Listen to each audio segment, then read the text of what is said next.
హైదరాబాద్లో ఆదాయ పన్ను శాఖ కమిషనర్ జీవన్లాల్ లవాడియా 70 లక్షల లంచం డిమాండ్ చేసినట్లు సిబిఐ అధికారులు గుర్తించారు.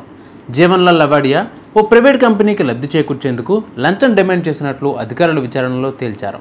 శనివారం ముంబైలో 70 లక్షల రూపాయల లంచం తీసుకుంటుండగా దాడి చేసి రెడ్ హ్యాండెడ్గా పట్టుకున్నారు పోలీసులు. జీవన్లాల్ లవాడియా విచారణలో వెల్లడించిన వివరాల మేరకు శ్రీకాకుళానికి చెందిన సాయిరాం పాల్శెట్టి, విశాఖపట్నానికి చెందిన Natta Veeranagasri Ram Gopal, Shapoor ji Pallonji, group income tax DGM Viral Shantalal Mehta, ముంబైలోని చెంబూర్కు చెందిన సాజిదీ మెహజ్దార్ హుస్సేన్ షాలను కూడా అదుపులోకి తీసుకున్నారు.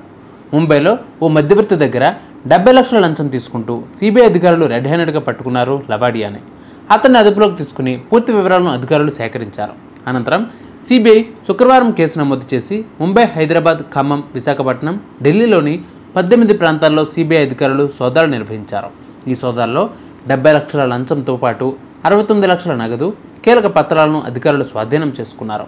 ఈ వ్యవహారంలో జీవన్లాల్ లవాడియా, సాయిరాం పాల్శెట్టి, నట్ట వీర నాగశ్రీ రామ్ గోపాల్, శాంతిలాల్ మెహతా, సజిదా మెహజ్దార్, హుస్సేన్ షాలను సిబిఐ అధికారులు అరెస్ట్ చేసి డిమాండ్కు తరలించామని వెల్లడించారు. ఇందులో బుర్ర బ్లాక్ అయిపోయే ట్విస్ట్ ఏంటి అంటే, లంచం తీసుకుంటూ పట్టుబడ్డ జీవన్లాల్ లవాడియా 2004 బ్యాచ్ ఐఆర్ఎస్ ఐటీ అధికారి, ఖమ్మం జిల్లా వైరా నియోజకవర్గం బీఆర్ఎస్ మాజీ ఎమ్మెల్సీ మదన్లాల్ కుమారుడు అవ్వడం. ఈ వార్త తెలుసుకున్న తర్వాత సోషల్ మీడియాలో అందరికీ ఒకే డౌట్ వచ్చింది. బాబుల పేర్లు చెప్పుకుని ఇలా ఇంకెంతమంది అధికారులు ఉన్నారో అంటూ చర్చలు మొదలుపెట్టారు నెటిజన్లు.